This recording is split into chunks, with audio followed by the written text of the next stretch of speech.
oceano até a África do Sul.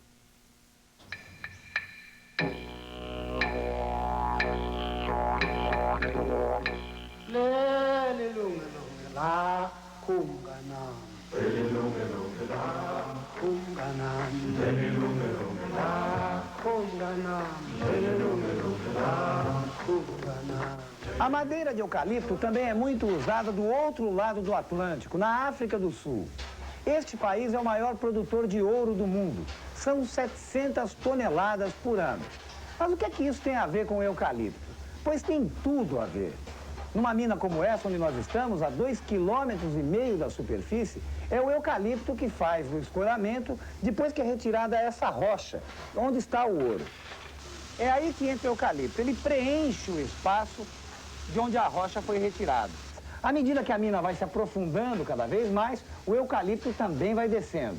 Todo ano, só para esse tipo de utilização, são cortadas aqui na África do Sul cerca de 60 milhões de árvores.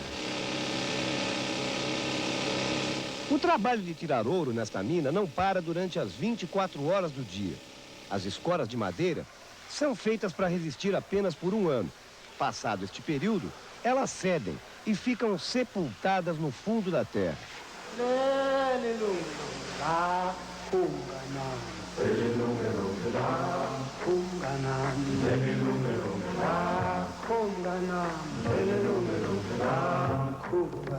A mina de Elandsrand, nas profundezas da qual a gente desceu, fica a 70 quilômetros de Johannesburg, a maior cidade da África do Sul. O país, que em tamanho corresponde ao estado do Pará, tem uma população de 30 milhões de habitantes, a maioria negra. Há décadas, os conflitos raciais têm sido a marca mais famosa da África do Sul.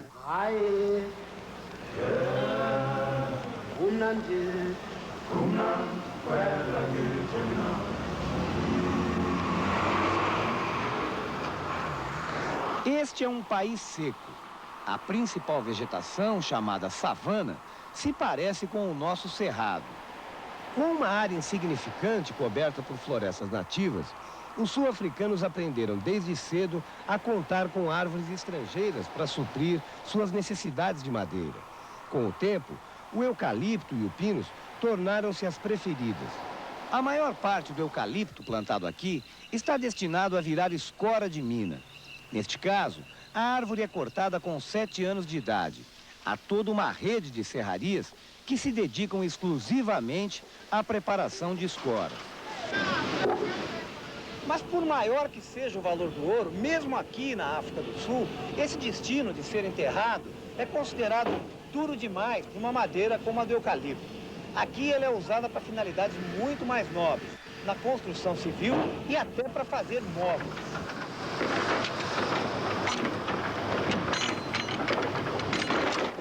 Esta outra serraria na cidade de Graskop, região nordeste da África do Sul, trabalha com grandes toras de eucalipto e pinos.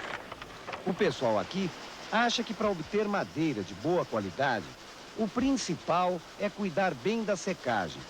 Depois de serrado, o eucalipto deve ficar empilhado ao ar livre durante 3 meses e passar 24 horas na estufa. No fim, ele sai 20% mais caro que o pinus. O gerente da serraria explica que, apesar de mais caro, os consumidores preferem comprar o eucalipto, porque ele é visto aqui na África do Sul como madeira de qualidade superior à do pinus.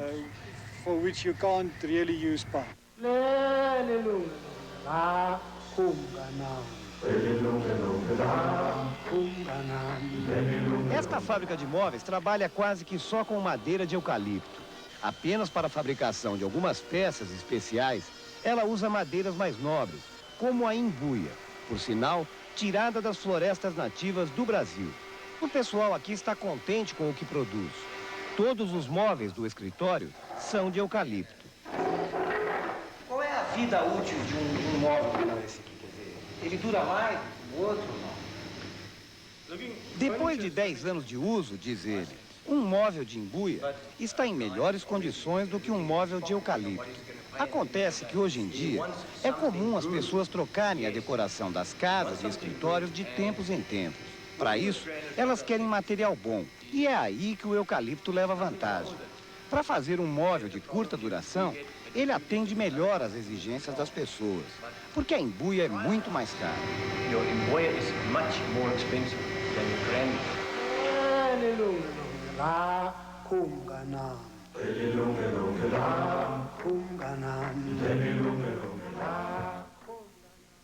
É fácil dizer que o eucalipto é útil.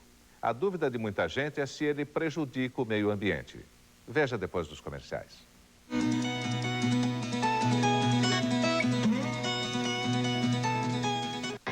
Meryl Streep se apaixonou por um homem casado.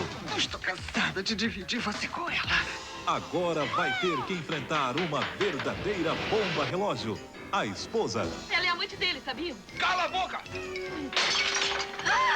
Ela é o diabo. Comédia na temperatura máxima. Neste domingo, 14h.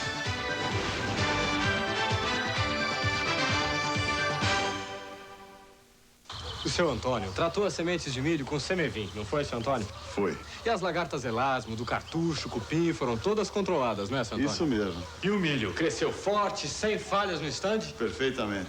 Satisfeito? Muito. Então mostra pra gente como ficaram bonitas as espigas.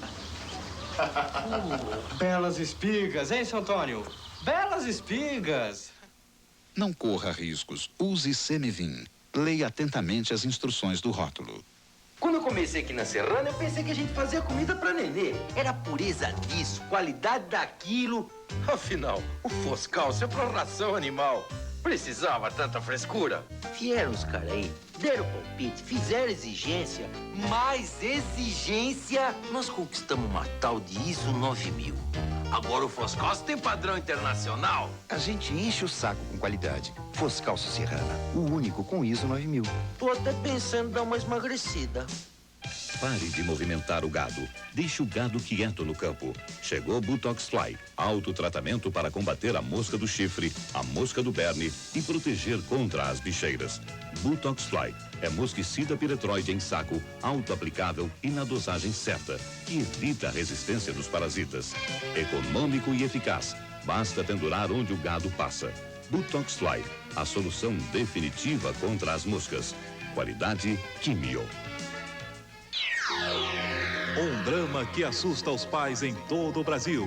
Crianças que desaparecem sem deixar vestígios. No estado de São Paulo, em apenas um ano, 8.000 crianças sumiram de casa.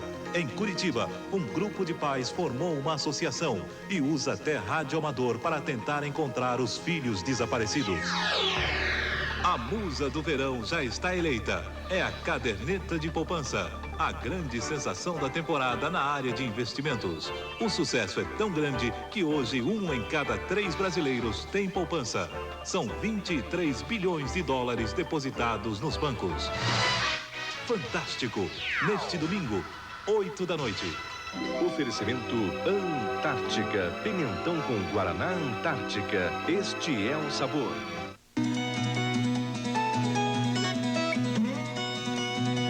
Vamos tratar agora das dúvidas e questões que existem a respeito do eucalipto.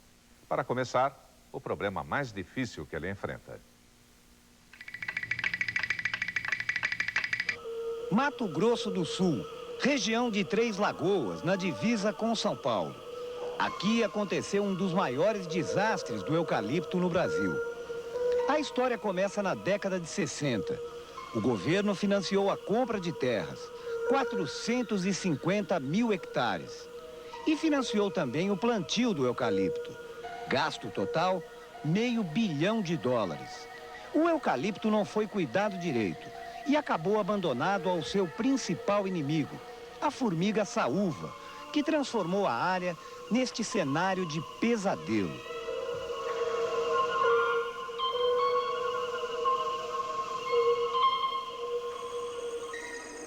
Em outros pontos do Brasil, eucaliptos bem cuidados sobrevivem ao ataque das formigas. Algumas empresas estudam o comportamento delas em formigueiros artificiais. procuram desenvolver árvores mais resistentes. Mantêm reservas nativas para aumentar o controle biológico.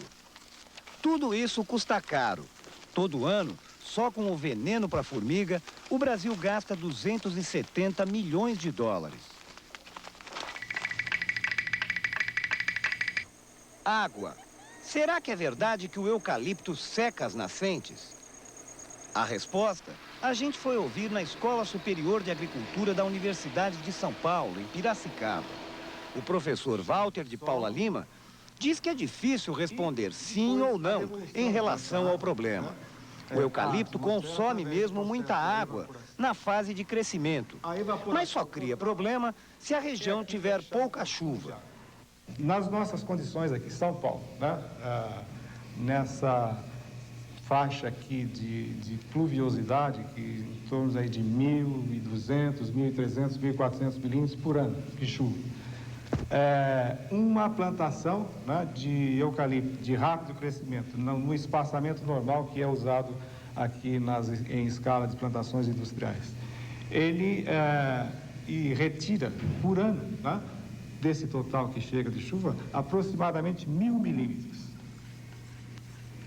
Agora, em relação a outras espécies, né, a outro tipo de floresta, outro tipo de árvore, você teria alguma comparação? Quer dizer? Não é absolutamente maior, né, do que outras espécies florestais, do que uma floresta, do que culturas agrícolas, enfim. Mas o que nós precisamos considerar aí a chave a questão é quanto de água que existe, né, a precipitação. Ou seja, é maior do que 1.000? Então, veja bem. Se for maior do que 1.000, aí existe uma disponibilidade. Existe uma disponibilidade. E o solo? Ele se esgota por causa do eucalipto? Universidade de Viçosa, Minas Gerais. Professor Nairan Félix de Barros.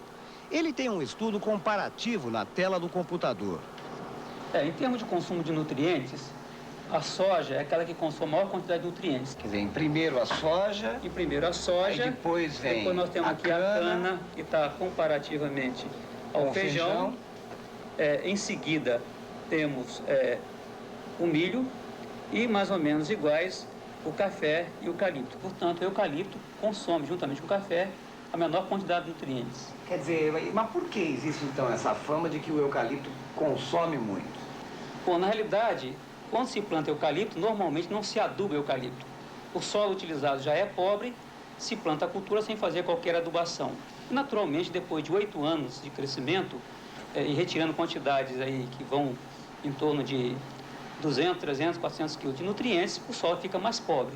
Mas se nós fizéssemos a mesma adubação para o eucalipto, como se faz, por exemplo, para o milho, ele deixaria um solo em condições semelhantes ao que deixa o milho. Além de nutrientes minerais, um solo fértil precisa ter vida, diversos tipos de organismos. O biólogo Paulo Vinha, da Universidade Federal do Espírito Santo, estudou uma dessas formas de vida, os fungos. Os fungos visíveis, aqueles orelhas de pau, como se chama normalmente, os cogumelos de chapéu, aqueles que a gente observa muito nas matas nativas, no eucalipto e tal, é muito difícil a gente encontrar. Eu, pelo menos, em 18 meses de pesquisa, não encontrei mais de que 6 espécies. E numa mata nativa? Nós temos centenas de espécies, milhares até, de fungos visíveis e outros que a gente não consegue observar, que são fundamentais para a reciclagem da matéria orgânica no solo. A maior parte dos problemas do eucalipto não acontece só com ele. A escolha de local adequado para o plantio, o combate às pragas e os cuidados com o solo são exigências de qualquer lavoura. E quando as plantações são grandes e contínuas, quando viram monoculturas extensivas, todos esses problemas ficam mais graves. E a própria monocultura cria novos problemas.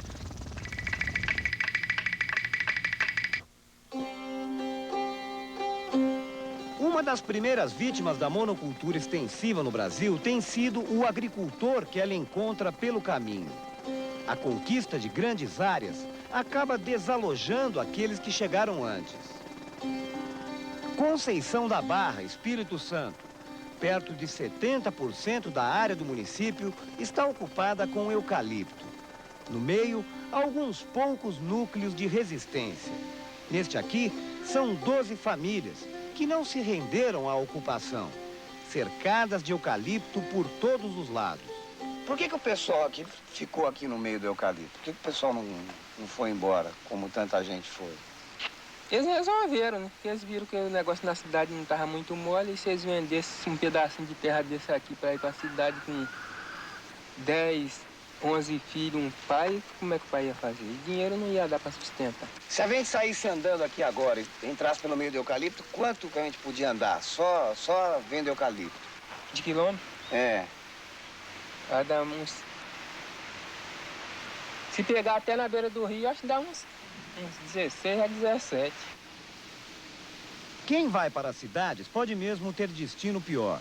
Nos bairros pobres, nas periferias, há muitos casos, como o de Dona Leonésia, que nós encontramos nesta casinha.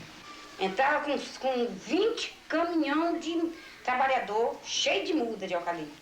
Plantava e replantava, plantava e replantava. Nós arrancávamos e eles plantavam, nós arrancávamos e plantavam. Agora, quem ficou mais foi eu e meu marido, porque todo mundo saiu. Instituto de Estudos Avançados da Universidade de São Paulo.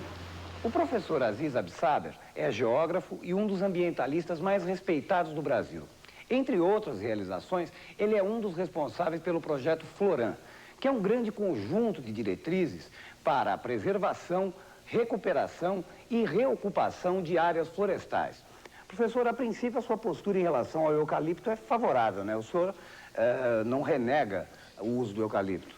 Eu acho que está muito claro entre todas as pessoas crescidas que é necessário utilizar eucalipto como árvore de crescimento rápido para plantações de interesse ambiental, econômico e social. Agora, o que a gente se revolta é com a ideia de colocar grandes massas de eucalipto crescendo continuamente, tamponando espaços agrários que tinham uma certa divisão de propriedades no passado e que, de repente, passam a deixar de produzir alimentos e de produzir a economia de interesse mais direto para a população, que está relacionada com a sobrevivência do homem, que cada vez mais cresce na face da terra.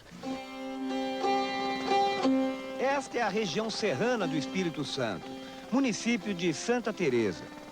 Procurando evitar que o eucalipto se transforme em monocultura, a Emater do Espírito Santo desenvolve um programa de distribuição de mudas para disseminar o plantio entre os agricultores do estado. A princípio, parece uma ideia estranha: combater a monocultura do eucalipto através da difusão do próprio eucalipto. Mas atrás dessa ideia há dois objetivos. O primeiro é produzir madeira para atender às necessidades da população e conter a derrubada das últimas florestas nativas do estado. O segundo objetivo é multiplicar os pequenos plantios de eucalipto como uma alternativa a mais em propriedades que continuarão cultivando outras lavouras. No Brasil, eucalipto é plantação de madeira. Tem uma função dentro da propriedade rural. Essa é a ideia do professor Aziz. E esta fazendinha no Espírito Santo é um exemplo do que ele imagina. São 75 hectares. Já houve mais café por aqui, além de milho, arroz e feijão. Hoje, com o programa da Emater, foram conservadas essas culturas, mas planta-se principalmente eucalipto. O dono, seu Germano, montou uma serraria onde os filhos trabalham e fala do negócio com entusiasmo. Graças a Deus, para mim, está muito bom. Se continua, é um dos melhores negócios que eu já fiz. Estou com 67 anos. Em primeiro lugar, foi o eucalipto, né?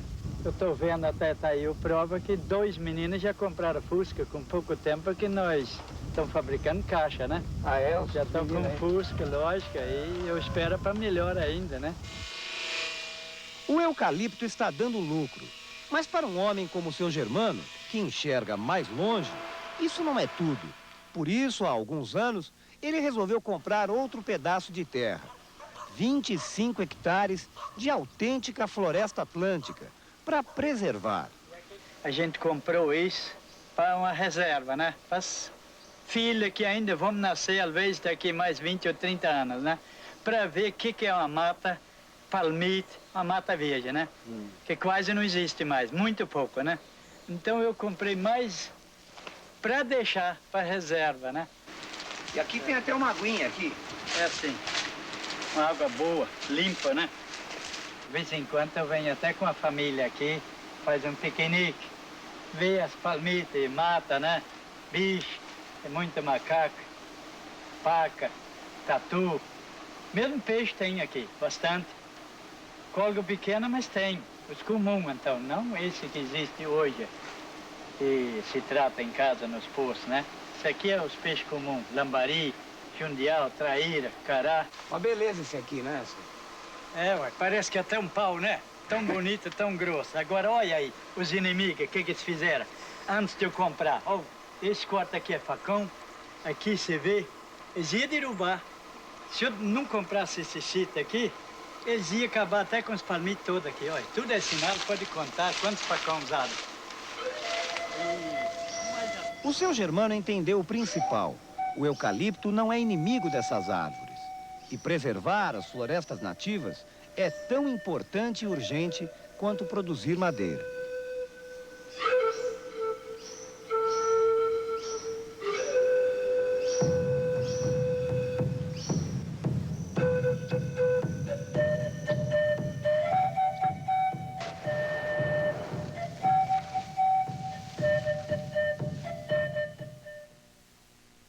Há uma lição muito simples para tirar. Plantação de eucalipto é uma lavoura que produz madeira. Não substitui floresta nativa, mas também não é bicho-papão. Merece o respeito e exige cuidados, como qualquer outro tipo de lavoura. E na semana que vem a gente continua a reapresentação dos melhores momentos do Globo Rural. Eu quero um chimarrão, pra matar a sede da tradição. Você vai rever a extração da erva mate. Em Santa Catarina, uma fazenda que faz a preparação artesanal do chimarrão.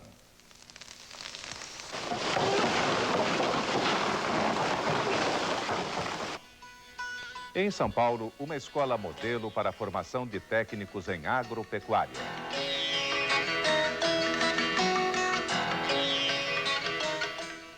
Você vai ver também a dança da catira, uma tradição do folclore que está desaparecendo.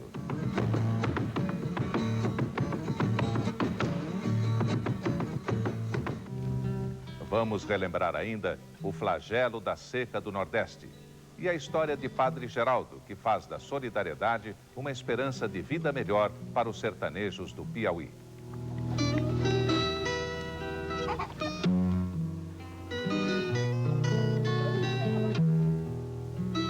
Então, um bom dia para você e até domingo que vem.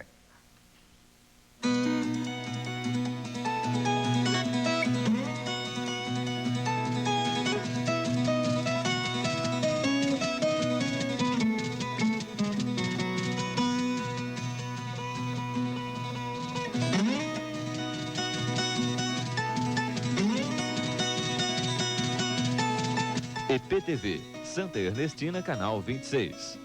Assista agora Festival de Desenhos e logo depois, Harry, um hóspede do barulho.